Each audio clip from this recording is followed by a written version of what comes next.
नमस्कार दर्शक बंधु आपंक मु स्वागत करुच्ची ओडिया टीवी यूट्यूब चैनल आज आपंक तीनोटी बड़ खबर रही जहाँकि सबुगुड़िक गुरुत्वपूर्ण रही।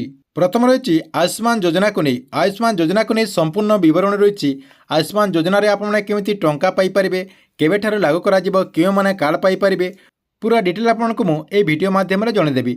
दुई नंबर देखूँ आपणकर जो राशन कार्ड इ क्यासी से इ क्यासी को वृद्धि कर जहाँकि माननीय खाद्य जोगाण मंत्री आज इ क्यासी अवधि को वृद्धि कर सहित देखो 3 नंबर रही सुभद्रा योजनार नुआ लिस्ट आसब।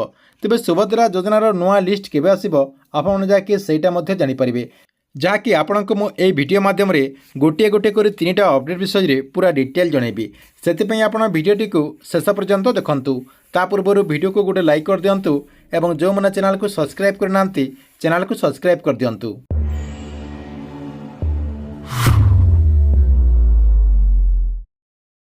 प्रथम देखु राशन कार्ड जो इ क्यासी रही से इ क्यासी प्रोसेस टी माननीय खाद्य जोगाण मंत्री केते तारीख पर्यंत देखु वृद्धि कर जनवरी 15 तारीख भितर आपन जाकि आपनकर जो इ क्यासी प्रोसेस रही से इ क्यासी प्रोसेस टी कंप्लीट करें।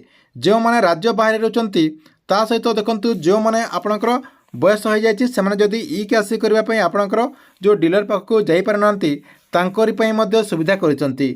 देखु जो मैंने बाहर रोचंती बाहर लोक सरकार तरफ किसी अधिकारी को बाहर एरिया को पठाଯିब एवं सेठी जहाँकि जो मैंने भी आपणकर इ क्यासी करना सेठी से माने जहाँकि इ क्यासी को करें। ता सहित जो मैंने घरे अच्छी एवं इ क्यासी करने आपणकर डीलर पाखक जदि जापारना सरकार तरफ निर्देश रही सेमानक पाखक आपणकर जो डीलर रही आपणक अंचल जो डीलर रही से डीलर आसिकी आपणक घर को आपणकर इ क्यासी प्रोसेस टी कंप्लीट करें। ए खाद्य जोगाण मंत्री कृष्ण चंद्र पात्र सूचना देते। या सहित से कहते यही सब कमटी को आप जहाँकि जनवरी 15 तारीख भितर जहाँकि सारे पड़ो। 2 नंबर देखु आयुष्मान भारत योजना को लेकिन आसंता फेब्रुआरी मासरे ओडिशा रे लागू हेबो आयुष्मान भारत योजना। यही आयुष्मान भारत योजन महिला माने जहाँकि 10 लाख टंका पर्यंत चिकित्सार सुविधा पाइपर एवं पुरुष मानू 5 लाख टंका पर्यंत चिकित्सार सुविधा दिज्व। एने माननीय स्वास्थ्य मंत्री मुकेश मालिंग सूचना देते। या छड़ा से कहते इ क्यासी डाटा को नहीं आपणकर जो इ क्यासी रही से इ क्यासी आधार में जहाँकि आपको आपणकर जो आयुष्मान कार्ड रही यही आयुष्मान कार्ड टी दिज्व। यही कार्ड मध्यम आप जहाँकि 30टी हस्पिटाल सुविधा पाइपर आम ओडिशा रे 30टी हस्पिटाल आयुष्मान कार्ड मध्यम आप जहाँकि चिकित्सा पाइपर। ता सहित देखो सरकार तरफ कहुच्छे यही आयुष्मान कार्ड मध्यम राज्यर 3 कोटी लोक उपकृत हो पारे। देखो सरकार तरफ 3 कोटी लोक आपणकर जो ये स्वास्थ्य कार्ड रही यही स्वास्थ्य कार्ड दिज्व बोली माननीय मंत्री सूचना देते। 3 नंबर देखु सुभद्रा योजना को नहीं बर्तमान देखु सुभद्रा योजनार नुआ लिस्ट को नहीं बहुत बड़ गोटे अपडेट आसी। आप समस्त जानते सुभद्रा योजनार जो इ क्यासी प्रोसेस रही इ क्यासी प्रोसेस टी आपणकर कंप्लीट होगा। ता सहित आपणकर फिल वेरिफिकेशन कंप्लीट हो आपणकर डिसेम्बर 31 तारीख यही सब जहाँकि लास्ट डेट रही है।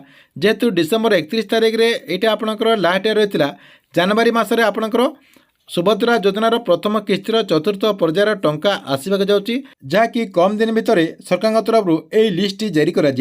देखु सुभद्रा योजनार यही जो लिस्ट कहुच्छी जनवरी मास प्रथम सप्ताह यही लिस्ट आसीज। जिते बेले भी सरकार तरफ यही नुआ लिस्ट आसीज आपण को मुझे चैनल मध्यम पूरा डिटेल जनईदेवी। आपड़ केमी से लिस्ट को चेक करेंगे और केवे आपने चेक करेंगे पूरा डिटेल आप जानीपारे। से आप जहाँकि यही चैनल टी रेगुलर देखुता। ठीक अच्छे ये आपण आज दिन 3टी बड़ खबर। आपण को वीडियो केमती लगिला कमेंट बॉक्स रे निश्चय गोटे कमेंट करंतु एवं प्रत्येक दिन आपण एमती 3टी बड़ खबर देखा चाहूँगे यही चैनल टी को आप रेगुलर देखुता।